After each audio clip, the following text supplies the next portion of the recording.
Howdy folks, it's the Creepy Kentuckian here with you. I'm doing a different sort of video. Been testing some stuff out, It's kind of throwing a bunch of shit at the wall and see what sticks. So today I'm taking off from work. I am in lovely downtown Ashland, Kentucky, the home of the legendary Critter fan, Critter Buster on YouTube. And I'm driving on up the street going to the lovely Wal-Mart, and the first of 18 stop signs here. There's a lot of people finding Screen Factory stuff in Walmart at very discounted prices. So I had to take Sarah down here for a doctor's appointment today, and I figured, hey, what the hell, I don't want to go in. I don't even know if they'll let us in because of the COVID and all that, So I said, hey, send me a text message, and I will come back. But in the meantime, I'm going to Walmart, and I'm going to see if they have any of those sales. There's some things I probably don't want. I may not even buy anything. I think Starman was one, which I'm a gigantic Carpenter fan, and I'm not a big Starman fan, but if it's on Blu-ray, it's a collector's edition from Screen Factory, and it's like $13. I'm probably going to buy it. The Omen collection was another one that Amazon actually had that. No interest in that. I already have a Blu-ray set that Fox did years ago, the Omen. So I have no interest in that one. And there's a couple other ones. I think Escape from New York collector's edition was like $13, $14. And this is a gigantic Walmart up here in Ashland too. So it's up on the hill and after about 18 red lights. So I figured I would drive on up and see what they got. I was going to do a live video, but I've been doing a lot of those, so I figured I would try this technique and do something a little bit different. The middle of the week in Ashland, Kentucky, it's past lunch hour, so it's not that. I don't like driving in cities, but Ashland's not really that big of a city. So, and for those that don't know, you probably do know if you've been following DEADPIT long enough. I didn't even start driving until about 6 years ago, 6 or 7 years ago. So when it comes to real big towns, I get, my anxiety gets up a little bit, but Ashland is not so big of a town, so it's not a big deal. I'll drive a little bit in Lexington, Pikeville, Paintsville, Prestonsburg, of course. But yeah, I let Sarah do most of the driving in big cities just because my anxiety cannot handle it. I don't know how people would drive in New York City. I couldn't do that.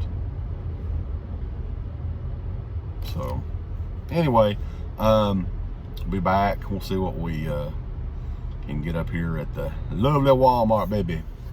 So up here on the hill, it's kind of busy up here on the hill. Drove by the movie theater down there. I get really sad when I see a big gigantic movie theater closed, no cars. The theater down there to the Cinemark or whatever the hell it's called, that one stays freaking packed like all day long. So it's a very popular movie theater. Seeing it completely deserted is weird. Never seen that before. So, but evidently I hear that movie theaters are going to open back up coming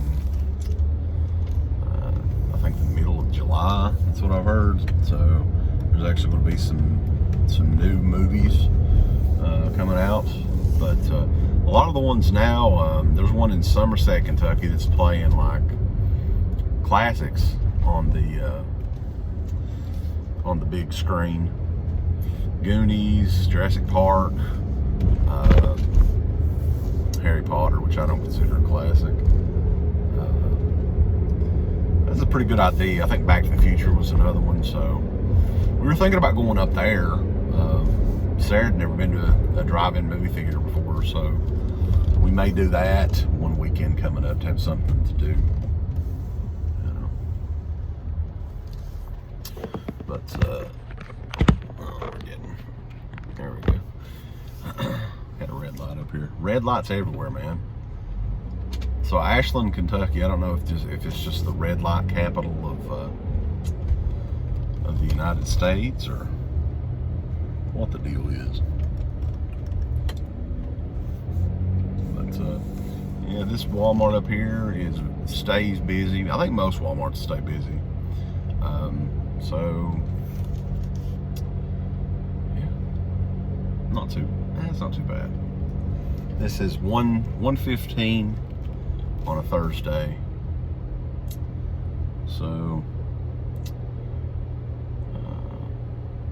I guess as good as a time as any to get inside a Wally World looking for movies like a dumbass, as if I don't have enough movies. Anyway,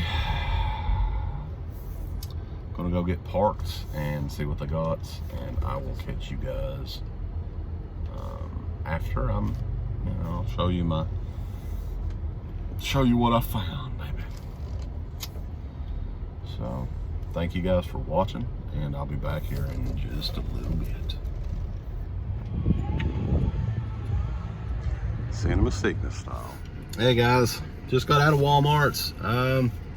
They had a couple Scream Factories in there. They had Cobra that didn't have the slip cover on it. I thought about getting it. It was $10. If it had the slip cover on it, I would have bought it just to resell it.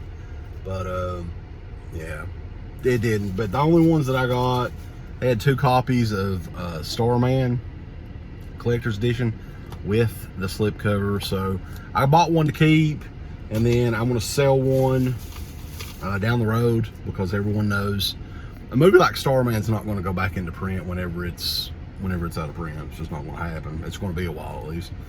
And I got Sarah a CD, Ladylike, and Ingrid Andress, and I got myself a CD. Believe it or not, these girls actually their voices are very close together, but she's more of like Chanel Towns is more of a singer-songwriter, and I didn't know her CD was out, so yeah, picked those up. But anyway, I got to go pick up Sarah. She got out early, so I want to continue on with this video. We're going to some Goodwills today, going to Best Buy, and whenever I get back home later on this evening, I will do like a what did I buy episode. Continue on. See you guys, and yeah, I mean, Starman, you can't beat that. The collector's edition with the slipcover for $12.99. I didn't find Escape from New York though. I think that was the big one that I really wanted, but hey, I'll take Starman all day long, 2 of them. All the way live, back, not really live, it's live the tape. Back from Ashland, and I did pick up quite a few items. So, you guys saw earlier, 2 copies of Starman. Walmart had these in Ashland for, it was the last 2 copies they had. It was like $13 or something. And I was like, I looked it up on eBay. Yeah, you can make money on this shit. So, picked up that. Also, I did mention the CDs that I picked up, and I thought I would mention these again because we listened to both of these CDs on the way back. If anybody's into like more modern singer-songwriter country music, which one of these was my wife's, but believe it or not, it actually wasn't too bad. Ingrid Andress, Ladylike. That is only 8 songs, but it's a pretty good album. This one right here is awesome. Chanel Towns, The Lemonade Stand. And this one, Walmart released this one early. It came out technically Well, I guess it's today now, Friday. But yeah, they had it out early. So every song on this album is really, really good. Kind of, I don't want to say pop country, because it's like better than that, but it's poppy country.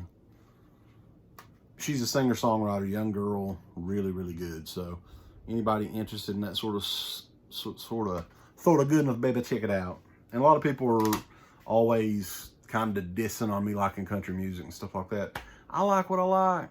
And you're going to see some weird shit here that has nothing to do with country music that I enjoy as well. And I got that in today in the mail. We'll talk about that here in a little bit. I'll try to go in chronological order here. So we went to some Goodwills, and only one of them had anything I actually purchased. One item that was really cool that I've never seen ever in a Goodwill, and you would think that it would be very, very valuable, but it's really not. But I just got it because I've got like an 80s stand over here in the room, and I picked it up. It's the World of Wonder laser tag gun, and there's a whole bag full of, like, it's the belt, there's a holster here, and 2 of the sensors, which this is the laser tag that I grew up on right here. So I don't know if any of this stuff works, but I picked it up just to put it on display. I'm not going to use it, and it was like $7 or something for all of it. So I thought that was pretty sweet. I'd never seen any of these. I'd not seen any of this shit since I was a kid. So I was like, hey, there's no damn way I'm put a little switch on it, but the batteries are probably dead. Look at this. Chad. This belonged to Chad. Sorry, Chad, it's mine now. Only other stuff I got, I've been in a bad habit lately of picking VHS tapes up. Reason being is, in the extra bedroom, I've kind of made that like kind of a little bit more of a retro room as well. And I hooked a CRT TV with the only VCR that I have left from back in the day. It still works. So I can like chill, work around the room a little bit. We're still working on the house, and put in a VHS tape, and you know, it is what it is. So they're $1 a piece. So anything that's remotely, like we were talking about, you know, the Batman back in the day, VHS of Batman. This was the very first big movie that pretty much everybody owned on VHS back in the day. I think it was the Christmas of 1989 or 90, probably 89. This was like $10 everywhere you went. It was like a big Christmas gift for, like, my grandmother actually bought this for me originally, and I rebought it for $1. Another one on 80s nostalgia. I just got this because of the cover. I remember the video as a kid, and it was Walt Disney's Benji the Hunted. Now, man, that's 80s right there. Look at that. That's as 80s as it gets. And I love the Benji movies when I was a kid. So, see what I'm getting at? Stuff like that, I will pick up. Stuff like this, I will pick up as well. This is kind of a what the hell. But I had, if I see anything like this, remotely like this in the store, it's mine. This is Hulk Hogan, Three Ninjas, High Noon at Mega Mountain. Now, I have fond memories of the Hulkster cutting a promo, and he had the wig on in WCW back in the day. When he was in the NWO, cutting a promo on, "You better check out my new movie, Three Ninjas, at Mega Mountain, brother," or whatever he said, you know. So there was no damn way I wasn't picking this up. Look at that. And last VHS, I kind of got this just because it's cool to have on VHS, just the story behind it, the way it was made and stuff. It is a new release of Blair Witch Project on VHS. And this one has the documentary at the end of it too, I think. Maybe it doesn't. I don't know. This is like the tail end of VHS, I guess, when this came out, or close. So, yeah, $1, whatever. So I've got like stacks of stuff that I've bought over the years in the Goodwill. So finishing up, I did make one more trip to one more Walmart's, and the Scream Factories were abundant in this one. So and I picked two copies up of one, and it is Firestarter, the Stephen King adaptation. Mark Lester directed. I haven't seen this movie in many years. So I picked one up to keep, one to sell. Now I just have to figure out how to get the Walmart stickers off there. And they evidently just started putting these out. These have been out, it says June 20. June, I don't know if it means 2020 or June 20th. So be on the lookout. This was, I think, $11.96, something like that, $12.96. And these have the slip covers and all that. I'd mentioned earlier that I found, that I was looking for Escape from New York. I did find it in this Walmart, but it was $15 and it did not have the slip cover. I'm a slip cover aficionado. I need the slip cover. If I don't have the slip cover, I do not want it. If it had a slip cover with it. I'm just kidding, but I didn't get it because it didn't have a slip cover. I did find this, and I had the DVD of this, but I don't know where it's at. So, and it had the slip cover, and it was the last copy they had. It was $13.98, $14.98. Big Trouble, baby, in Little China. And this is probably one of John Carpenter's more well-known cult films. I know Dr. Death's Stephen Bedingfield is a big fan of this. And it's been many years since I've seen it. It's kind of wacky. Got a really cool, fun soundtrack. So be on the lookout for those Scream Factories, man. Like that, it's kind of amazing. I'd never even noticed before that Walmart carried anything Scream Factory. So that must be something kind of new. So, you know, Scream Factories at Walmart on the cheap. Last thing I got in today, and got it in the mail. Target had a deal, buy two, get one free on records. And I've been trying to complete my Ronnie James Dio discography. And what better way to get these movies on vinyl, or these soundtracks on vinyl. All of these aren't soundtracks. God bless America. Albums on vinyl. Ronnie James Dio. I have a lot of them on CD. But yeah, Magica. These are hard to find, man. These on CD even were hard to find. I think they're back in print now. Angry Machines, which is I've got it on CD. And then Killing the Dragon, which is a really good one. And all these have like a lenticular 3D cover too. So there you go. Got some Ronnie James Dio. And one last thing here. I just wanted to show this because I still can't believe this, how big this damn thing is. So for fans of Funko Pops, you know, the regular size Funkos, right? Here's one that Sarah got of Peyton Manning back in the day. Just to give you a size comparison of this.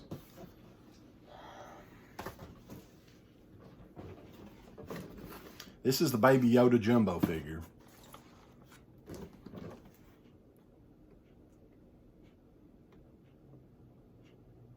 I can't even get it in frame. This thing is massive. It's massive, folks. And I have no clue what in the hell I'm going to do with this thing.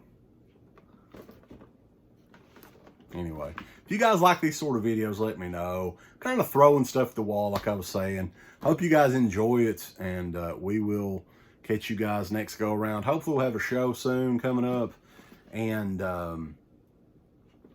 I am going to be doing a podcast, recording it this weekend with Corey and Jonathan. It is the S'mores Indoors podcast. I've listened to a couple of their shows. They do a really good job. I'm supposed to be doing that this weekend, recording it. So I don't know when it'll be out, but I'll keep you guys posted. So anyway, thanks for checking it out.